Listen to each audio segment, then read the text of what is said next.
कहानी की शुरुआत एक बेबस और गरीब लड़के शिन से होती है, जो एक गुलाम परिवार में पैदा हुआ है और किस्मत ने उसे बचपन से ही जंजीरों में जकड़ दिया है, जहां कुछ बेरहम लोग उसे पकड़कर जबरदस्ती गुलामी करवाने के लिए ले जा रहे होते हैं। लेकिन इसी दौरान उसकी नजर अचानक जनरल वॉन की ताकतवर आर्मी पर पड़ती है और उस महान योद्धा को देखकर शिन की आंखों में जुनून की एक चिंगारी जल उठती है, क्योंकि वह भी एक दिन उसी की तरह महान योद्धा बनना चाहता है। लेकिन हकीकत इससे बिल्कुल उलट होती है, क्योंकि जिस आदमी ने उसे खरीदा होता है वह बेहद क्रूर होता है, जो पहले ही दिन उससे ऐसे ऐसे काम करवाता है जो उसे आते तक नहीं और जरा सी गलती पर उसे बेरहमी से पीटता है। उसी घर में शिन की मुलाकात रॉकी नाम के एक और गुलाम बच्चे से होती है, जो पहले से ही वहाँ काम कर रहा होता है और वही उसे काम सिखाता है। फिर एक दिन शिन रॉकी से कहता है कि एक दिन वह इस कैद से जरूर भागेगा। तब रॉकी उसे सच्चाई बताते हुए कहता है कि गुलाम होना ही उनकी किस्मत है और यहाँ से भागना लगभग नामुमकिन है, लेकिन अगर वह तलवार उठाना सीख जाए तो शायद वह अपनी किस्मत खुद लिख सकता है। यह सुनकर शिन के अंदर का जोश और भी भड़क उठता है और फिर एक दिन लकड़ी लाने के बहाने दोनों जंगल में रुक जाते हैं, जहाँ रॉकी उसे तलवारबाजी की ट्रेनिंग देता है और बताता है कि एक महान योद्धा बनने के लिए उसे हजारों बार अभ्यास करना होगा। इसके बाद दोनों रोज छुप छुप कर जंगल में जाकर कड़ी मेहनत और लगातार प्रैक्टिस करते हैं और देखते ही देखते कई साल गुजर जाते हैं। अब रॉकी तलवारबाजी में काफी तेज हो चुका होता है, लेकिन शिन भी किसी से कम नहीं होता और दोनों एक दूसरे को कड़ी टक्कर देते हैं। तभी एक दिन जब वे प्रैक्टिस कर रहे होते हैं तो दूर खड़ा एक रहस्यमयी आदमी उन्हें ध्यान से देख रहा होता है, जिसका नाम शो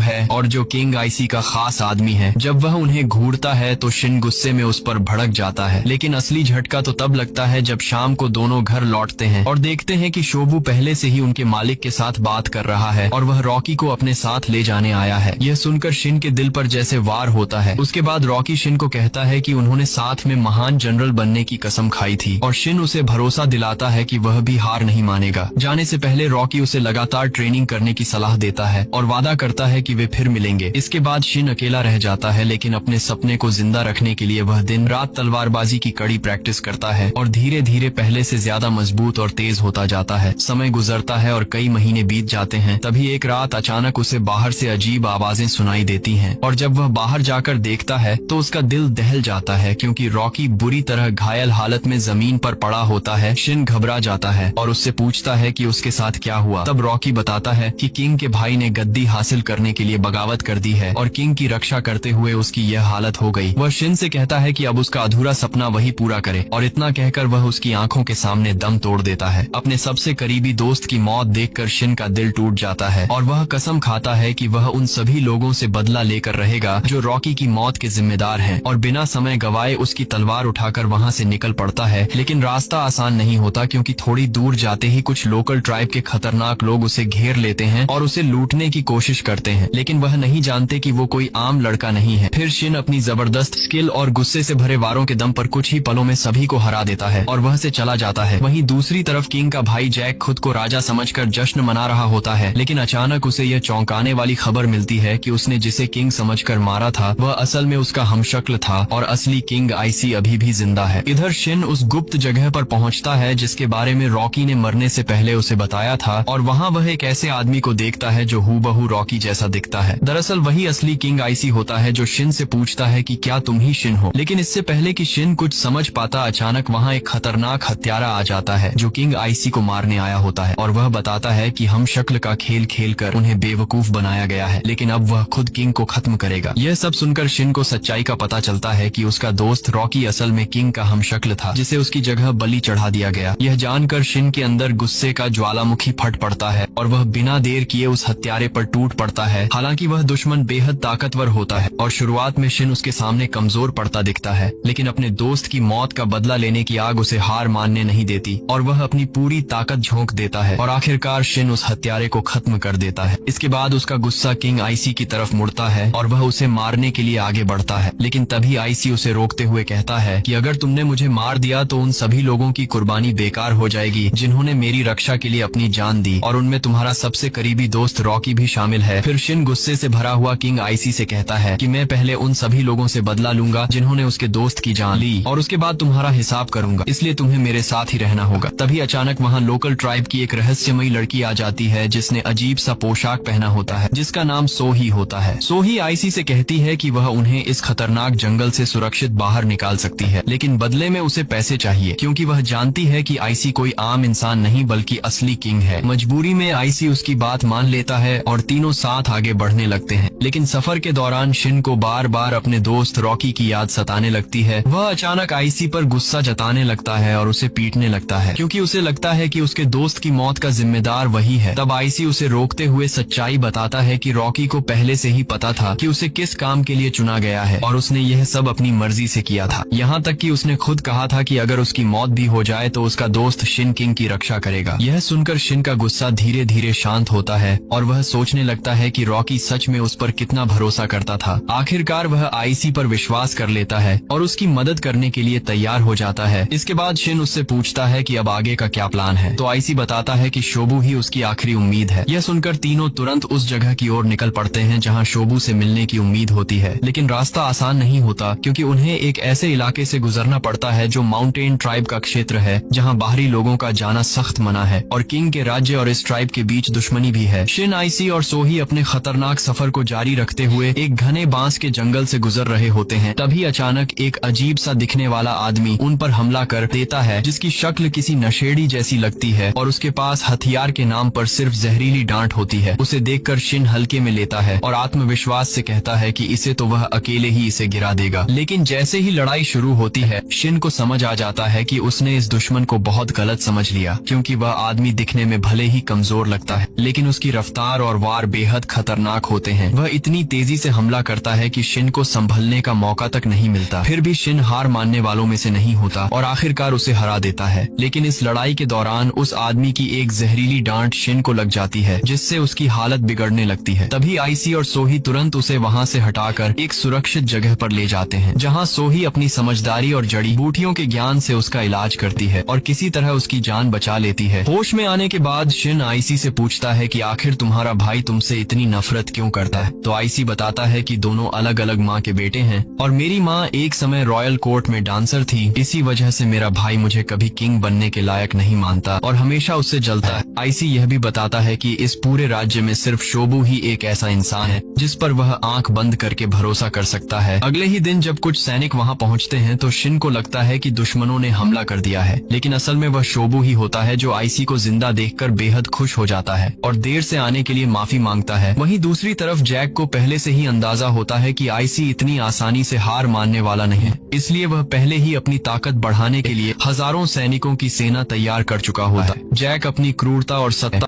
को साबित करने के लिए एक गैर शाही खून वाले सैनिक को सबके सामने अपने खतरनाक राक्षस से मरवा देता है, ताकि पूरे राज्य में यह डर फैल जाए कि सिर्फ शाही खून वाला ही किंग बनने का हकदार है। वहीं दूसरी तरफ शिन, जो अब पूरी तरह से ठीक हो चुका था और आईसी से कहता है कि अब जब शोबू भी उनके साथ है तो उन्हें तुरंत हमला करके उसका राज्य वापस दिलाना चाहिए। लेकिन शोबू उसे समझाता है कि हालात इतने आसान नहीं है, क्योंकि जैक पहले ही पूरे राज्य में अपने सैनिक फैला चुका होगा और उनकी छोटी सी टीम उस विशाल सेना के सामने कुछ भी नहीं है। तभी शोबू को अचानक एक उम्मीद की किरण याद आती है और वह बताता है कि माउंटेन ट्राइब उनकी मदद कर सकती है। हालांकि आईसी इस बात पर हिचकिचाता है, क्योंकि उनके पूर्वजों और माउंटेन ट्राइब के बीच पुराने समय से दुश्मनी चली आ रही है और वे हमें भरोसे लायक नहीं मानते। लेकिन मजबूरी में उनके पास और कोई रास्ता नहीं बचता, इसलिए वे सभी सोही के साथ पहाड़ों की तरफ निकल पड़ते हैं और कठिन रास्तों से गुजरते हुए ऊपर चढ़ने लगते हैं। तभी अचानक माउंटेन ट्राइब के खतरनाक योद्धा उन्हें घेर लेते हैं और उनकी शक्ल, सूरत और तेवर इतने डरावने होते हैं कि कोई भी कांप जाए। वे उन्हें चेतावनी देते हैं कि अगर अपनी जान बचानी है तो तुरंत यहाँ से चले जाओ। लेकिन सोही उनकी भाषा में बात करके बताती है कि किंग आईसी तुम्हारे चीफ से मिलना चाहते हैं। ये सुनते ही ट्राइब के लोग और भड़क जाते हैं और बिना कुछ सुने ही सबको पकड़कर अपने साथ ले जाते हैं, यह कहते हुए कि अब उनका फैसला सिर्फ उनका चीफ ही करेगा। इसके बाद वे उन्हें पहाड़ों के बीच बसे अपने रहस्यमयी और शक्तिशाली साम्राज्य में ले जाते हैं, जिसे देखकर शिन और बाकी लोग हैरान रह जाते हैं। वहाँ ट्राइब का चीफ आईसी को उनके इतिहास की कड़वी सच्चाई याद दिलाता है कि कैसे उनके पूर्वजों और किंग के पूर्वजों के बीच एक समझौता हुआ था साथ रहने का, लेकिन बाद में किंग के लोगों ने धोखा दिया, जिससे उनके हजारों लोग मारे गए। यह सुनकर आईसी बिना किसी घमंड के सिर झुका लेता है और कहता है कि उसे इस बात का पूरा एहसास है और वह अपने पूर्वजों की गलती के लिए दिल से माफी मांगता है और भारी दिल से ट्राइब के चीफ से कहता है कि जो कुछ भी अतीत में हुआ वह उसे बदल नहीं सकता, लेकिन वह दिल से चाहता है कि अब सब मिलकर शांति से रहें और अपने पूर्वजों की गलतियों को सुधारे। बस इसके लिए उसे अपना राज्य राज्य वापस लेने में उनकी मदद चाहिए। यह सुनते ही वहाँ मौजूद माउंटेन ट्राइब के लोग गुस्से में चिल्लाने लगते हैं और उसे झूठा और धोखेबाज कहने हैं। लेकिन काफी देर सोचने के बाद जब ट्राइब का चीफ अपना मास्क हटाता है तो सब हैरान रह जाते हैं, क्योंकि उसके पीछे एक लड़की होती है। फिर वह अपने लोगों को आदेश देती है कि सभी को इकट्ठा करो और युद्ध की तैयारी शुरू करो, जिसका मतलब साफ होता है कि अब वह आईसी का साथ देने वाले हैं। अब आईसी के पास भले ही छोटी लेकिन एक ताकतवर आर्मी होती है और कम संख्या में होने के बावजूद वह एक चालाक प्लान बनाता है। क्योंकि माउंटेन ट्राइब के लोग हमेशा मास्क पहनते हैं, इसलिए आईसी उसी का फायदा उठाते हुए अपनी पूरी टीम को मास्क पहनाकर महल के बाहर खड़ा कर देता है और जैक तक यह संदेश भिजवाता है कि माउंटेन ट्राइब शांति से समझौता करना चाहते हैं। जैक, जो पहले से ही अपनी ताकत बढ़ाना चाहता है, इस मौके को अच्छा समझता है और अपने मंत्रियों को उन्हें अंदर लाने के लिए भेजता है। लेकिन जैक की तरफ से शर्त रखी जाती है कि उनके चीफ के साथ सिर्फ 50 लोग ही अंदर जाएंगे और बाकी बाहर इंतजार करेंगे। महल के गेट पर पहुंचने के बाद सैनिक उनसे हथियार बाहर रखने को कहते हैं, लेकिन चीफ पुराने धोखे की याद दिलाकर साफ मना कर देता है और मंत्रियों को लगता है कि इतने कम लोग उनका कुछ नहीं बिगाड़ पाएंगे, इसलिए वे उन्हें हथियारों के साथ अंदर आने की इजाजत दे देते हैं। जैसे ही महल का विशाल दरवाजा खुलता है, आईसी बिना एक पल गंवाए अपनी पूरी सेना के साथ हमला शुरू कर देता है, क्योंकि उसका साफ मकसद होता है कि किसी भी तरह सीधे जैक तक पहुंचा जाए, क्योंकि जैसे ही जैक काबू में आएगा उसकी पूरी सेना अपने आप बिखर जाएगी। इसके बाद वे लोग अलग अलग ग्रुप में बंटकर तेजी से महल के अंदर घुसते हैं, जहां एक ग्रुप को शिन लीड कर रहा होता है और दूसरे को खुद आईसी। लेकिन जैसे ही आईसी अंदर पहुंचता है, वहां पहले से तैयार खड़ी जैक की भारी सेना उसे घेर लेती है और तभी ऊपर से खड़े सैनिक उन पर तीरों की बारिश शुरू कर देते हैं, जिससे माउंटेन ट्राइब के कई लोग गिर जाते हैं। यह देखकर शोबू घबरा जाता है और कहता है कि हमें पीछे हटना चाहिए, क्योंकि इस तरह लड़ना नामुमकिन है। लेकिन ट्राइब का चीफ अपने प्लान के तहत सही मौके का इंतजार करती है। जैसे ही दुश्मनों का ध्यान थोड़ा भटकता है, जमीन पर गिरे हुए सभी ट्राइब के योद्धा अचानक उठ खड़े होते हैं और दुश्मनों पर टूट पड़ते हैं। दरअसल उनकी ताकत और सहन शक्ति इतनी जबरदस्त होती है कि तीर भी उनका कुछ खास नुकसान नहीं कर पाते और कुछ ही समय में वे वहां मौजूद सभी सैनिकों को खत्म कर देते हैं। दूसरी तरफ शिन एक गुप्त रास्ते से जैक तक पहुंचने की कोशिश कर रहा होता है, लेकिन रास्ते में ही उसका सामना जनरल साजी से होता है, जो पहले से ही वहां उसका इंतजार कर रहा होता है। साजी की ताकत इतनी खतरनाक होती है कि वह अकेले ही पूरी सेना को खत्म कर सकता है, लेकिन उसका असली निशाना सिर्फ आईसी होता है। इसलिए जब उसे आईसी वहां नहीं दिखता तो वह वहां से चला जाता है। इस मौके का फायदा उठाकर शिन और उसकी टीम तेजी से आगे बढ़ती है और जैक की सेना पर भारी पड़ने लगती है। वहीं दूसरी तरफ जैक महल के अंदर बैठा इस बात से खुश हो रहा होता है कि उसका भाई खुद उसकी मौत के जाल में फंसकर यहाँ तक आ चुका है। लेकिन जैक के पास एक भयानक और विशाल दानव होता है, जो जैसे ही मैदान में उतरता है, पहली बार शिन के चेहरे पर डर साफ दिखाई देता है, क्योंकि वह दानव अपनी ताकत से योद्धाओं को उठाकर पटक पटक कर खत्म करता जा रहा होता है। लेकिन शिन अपने डर पर काबू पाकर पूरी हिम्मत जुटाता है और सही मौके पर वार करके उस दानव को जमीन पर गिरा देता है और अपनी पूरी ताकत से उसका अंत कर देता है। इसके बाद शिन बिना समय गंवाए सीधे जैक के कमरे की तरफ बढ़ता है, लेकिन वहां पहुंचकर भी जैक के चेहरे पर जरा सा भी डर नहीं होता, क्योंकि उसके साथ खड़ा होता है उसका सबसे ताकतवर जनरल साजी, जिसकी ताकत और खौफ का अंदाजा हर किसी को होता है। यहाँ तक कि माउंटेन ट्राइब के सबसे बहादुर योद्धा भी उसके सामने टिक नहीं पाते और साजी अकेले ही सबको पछाड़ देता है। दूसरी तरफ आईसी और उसकी सेना लगातार लड़ते लड़ते थक चुकी होती है, क्योंकि दुश्मनों की संख्या बहुत ज्यादा होती है। लेकिन सैनिक अपने किंग को इतनी बहादुरी से लड़ते देखकर उनके अंदर फिर से जोश भर जाता है और वे दोबारा पूरी ताकत से दुश्मनों पर टूट पड़ते हैं। वहीं साजी शिन को बुरी तरह से पीट रहा होता है और उसे एक कमजोर इंसान की तरह जमीन पर गिरा देता है। वह एक एक करके सभी को बेहोश कर देता है और आखिर में मैदान में सिर्फ शिन और सोही ही बचे होते हैं। शिन की हालत इतनी खराब हो जाती है कि वह हिल भी नहीं पा रहा होता और तभी उसके अंदर कहीं गहराई में उसके दोस्त रॉकी की याद जागती है और उसका सपना और उसका वादा उसे फिर से खड़ा होने की ताकत देता है। उसी पल जब साजी उसे खत्म करने के लिए आगे बढ़ता है, शिन अचानक उठ खड़ा होता है और पूरी ताकत के साथ फिर से उससे भिड़ जाता है और पहली बार साजी के शरीर से खून निकलता है, जिससे वह भी हैरान रह जाता है। और आखिरकार शिन वही खास मूव इस्तेमाल करता है जिसे वह बचपन से हजारों बार प्रैक्टिस करता आया था और शिन अपनी पूरी ताकत को एक ही वार में उतार देता है और उसकी तलवार साजी की तलवार को चीरते हुए सीधे उसके सीने में जा धंसती है, जिससे साजी वहीं ढेर हो जाता है। साजी जैसे अजय योद्धा के मरते ही जैक के पास अब सरेंडर करने के अलावा कोई रास्ता नहीं बचता और ये देखकर उसके साथ खड़े मंत्री और सैनिक डर के मारे उसे अकेला छोड़कर भागने लगते हैं। तभी उनमें से एक भागते हुए सोही पर हमला करता है और उसे चाकू मार देता है, लेकिन शिन हैरानी होता है कि सोही बच गई, क्योंकि उसके अजीब से कपड़ों के नीचे छिपा आर्मर उसकी जान बचा लेता है। इसके बाद शिन जैक को पकड़कर बाहर ले आता है और सभी सैनिकों के सामने जोर से ऐलान करता है। खुद को किंग कहने वाला नेता अब हमारे कब्जे में है, इसलिए सब अपने हथियार डाल दे। ये सुनते ही जैक की सेना का हौसला टूट जाता है और कोई भी उसका आदेश मानने को तैयार नहीं होता। अपने ही सैनिकों को खुद के खिलाफ जाता देख जैक गुस्से में पागल हो जाता है और आखिरी कोशिश में आईसी पर हमला कर देता है, लेकिन आईसी उसे आसानी से काबू में कर लेता है और उसे सजा देता है, पर उसकी जान नहीं लेता। तभी वहाँ एक जिद्दी योद्धा आता है जो अभी भी आईसी को अपना किंग मानने से इनकार करता है और लड़ने के लिए आगे बढ़ता है। लेकिन उसी वक्त मैदान में एक ऐसी एंट्री होती है जिसे देखकर सबकी सांसें थम जाती हैं। धरती का महान और अजेय जनरल वॉर्न अपनी विशाल सेना के साथ वहां पहुंच चुका होता है। उसकी ताकत और रुतबा देखकर दोनों तरफ के सैनिक अपने अपने हथियार नीचे डाल देते हैं। आईसी उससे सवाल करता है कि वह उनके आपसी युद्ध में क्यों दखल दे रहा है, तो वॉर्न प्रभावशाली अंदाज में कहता है कि यह मूर्खता की लड़ाई है, जहां लोग अपने ही लोगों से लड़ रहे हैं, न कि किसी असली दुश्मन से। फिर वह आईसी से पूछता है कि तुम कैसा राजा बनना चाहते हो और उसे सोच समझकर जवाब देने को कहता है। तब आईसी पूरे आत्मविश्वास के साथ जवाब देता है कि वह एक ऐसा राज्य बनाना चाहता है जहां कोई भेदभाव ना हो और सभी लोग मिलजुल कर शांति से रहें। यह जवाब सुनकर वॉर्न प्रभावित हो जाता है और वहीं इस युद्ध को खत्म करने का ऐलान कर देता है। लेकिन तभी एक आखिरी जिद्दी योद्धा आईसी पर हमला करने की कोशिश करता है और वॉर्न उसे पल भर में उसकी औकात दिखा देता है, जिससे सभी लोग उसकी ताकत के सामने सिर झुका देते हैं। इसके बाद जब वॉर्न वहां से जाने लगता है तो शिन उसे आवाज देकर कहता है कि मेरा नाम शिन है